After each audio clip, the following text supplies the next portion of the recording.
সে ছিল এক চুপচাপ ছেলে, হারিয়েছিল কবিতার পাতায়। আর সে হঠাৎ এক ঝড়ের মতো এসে তার নিঃশব্দতাকে ভেঙে দিল।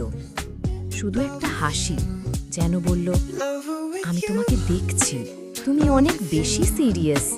এমন ছেলেদের একটু খেলিয়ে দিতে ভালোই লাগে। তার প্রতিটি আচরণ যেন এক ধাঁধা, আগ্রহ নাকি নিছক খেলা। গতকাল সারা দিন সে কথা বলেছিল, আর আজ রাতটা একেবারেই নীরব।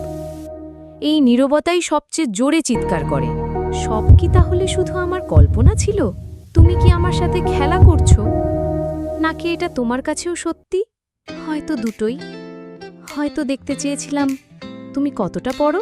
সেই মুহূর্তে তার চোখে আর কোনো খেলা ছিল না, শুধু সত্য আর অনুভব। তোমায় কষ্ট দিতে চাইনি, শুধু বলতে পারিনি আমিও অনুভব করি ঠিক একই রকম। এভাবে খেলা শেষ হলো।